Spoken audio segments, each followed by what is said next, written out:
नमस्कार, आप देख रहे हैं गुड मॉर्निंग टीवी और मैं हूं आपके साथ छवि। लद्दाख की गलवान घाटी में शहीद हुए रीवा के जवान दीपक सिंह को सच्ची श्रद्धांजलि देते हुए आज भारत सरकार के द्वारा वीर चक्र से सम्मानित किया गया है, जिसके बाद अपने लाल की शहादत पर गर्व करते हुए दीपक के परिजनों सहित रीवावासी हर्ष में हैं। चीनी सैनिकों की कायराना हरकत से लोहा लेते लद्दाख की गलवान घाटी में शहीद हुए भारतीय सेना के वीर जवानों को आज गणतंत्र दिवस के पावन अवसर पर भारत सरकार के द्वारा सम्मानित किया गया है, जिसमें रीवा के जवान दीपक सिंह को सम्मानित करते हुए भारत सरकार के द्वारा वीर चक्र दिए जाने की घोषणा की गई है। दरअसल जून 2020 में लद्दाख की गलवान घाटी पर चीनी सैनिकों के द्वारा किए गए कायराना हरकत में भारतीय सेना के 20 जवान शहीद हुए थे, जिसमें रीवा का लाल दीपक सिंह भी शामिल था। और अब भारत सरकार के द्वारा उन्हें सम्मानित करते हुए वीर चक्र की घोषणा की गई है। परिजनों सहित रीवावासियों में गौरव का माहौल है।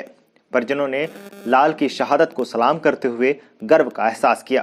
आपको बता दें कि रीवा जिले के फरेंदा गांव के निवासी दीपक सिंह 23 वर्ष की आयु में भारतीय सेना में भर्ती हुए थे और वर्ष 2019 में उनकी शादी हुई थी, जिसके 6 माह बाद ही देश की रक्षा करते हुए वह शहीद हो गए तथा अपने पीछे अपने परिवार को छोड़कर चले गए। और अब भारत सरकार के द्वारा उनकी शहादत का सम्मान किया जा रहा है, जिसके लिए दीपक सिंह को वीर चक्र से नवाजा गया है। कल शाम को ही अनऑफिशियल इंफॉर्मेशन मिल गई थी। उसके बाद आज मॉर्निंग में ऑफिशियली लिस्ट आई तो वो देखा और ट्विटर हैंडल आर्मी का जो है उसमें इंफॉर्मेशन मिली और कुछ जो यूनिट के 16 बिहार यूनिट के ऑफिसर्स हैं उन्होंने भी मुझे इंफॉर्मेशन दी कि वीर चक्र मिल रहा है। ये सुनकर बहुत मुझे गर्व महसूस हो रहा है। उनका सपना था, हमेशा यही बोलते थे कि मैं कुछ बड़ा करूँगा, नाम कमाऊँगा, तो उन्होंने किया और उसके लिए उन्हें वीर चक्र मिल रहा है। और जब उनकी पोस्टिंग आई थी तो अभी 5 महीने पहले ही 16 बिहार यूनिट में उनकी पोस्टिंग आई थी, तो ले गए थे 14 फरवरी को यहाँ से छुट्टी से जब गए हैं तो उसके बाद ही उन्होंने वहाँ ज्वाइन किया है। और फिर यही मई में 5 मई को उनको वहाँ जाना पड़ गया था जो चाइना के साथ झड़प हुई थी। उसके बाद फिर 15-16 जून को ये सब हो गया। 8 जून को लास्ट टाइम मेरी उनसे बात हुई थी। उसके बाद वहाँ नेटवर्क प्रॉब्लम रहती थी तो बात भी नहीं होती थी।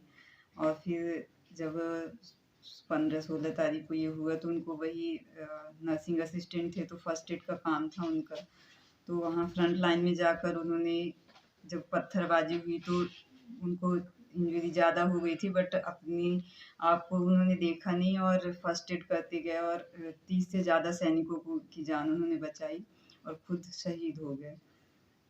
ये सुनकर बहुत गर्व महसूस होता है लेकिन दुख भी होता है।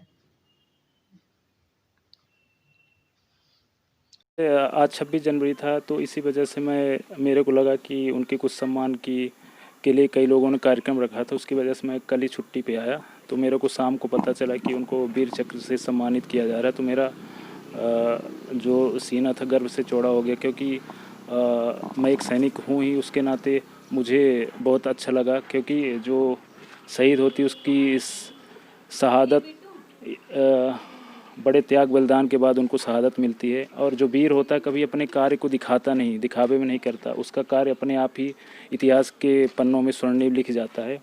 और जैसे वीर चक्र का पता चला सभी लोगों को तो गांव, घर वाले और क्षेत्र वाले सभी लोग बहुत ही गर्व महसूस कर रहे हैं। और उसके अलावा मेरा छोटा भाई था, मैं भी सेना में ही हूँ, तो मेरे लिए तो और गर्व की बात है। हाँ, भाई के हिसाब से अगर देखा जाए तो उनकी कमी मेरे को हमेशा खलेगी, लेकिन गर्व के साथ ही मैं सीना उठा के चलूँगा कि वो मेरा भाई था। प्रदेश सरकार के द्वारा कई घोषणाएं की गई थी उनकी शहादत के बाद, तो क्या कुछ उसमें पूरा हो पाया है? प्रदेश सरकार के द्वारा जो घोषणाएं की गई थी कि शहीद परिवार को सांत्वना राशि, एक परिजन के एक लोग को सरकारी नौकरी और आवास दिए जाने के लिए बोला गया था, तो उसमें से सांत्वना राशि भी मिल चुकी है और आवास भी मिल गया है। उसके अलावा जो स्कूल का था तो भी वर्ग 2 में उनको नियुक्त किया गया है।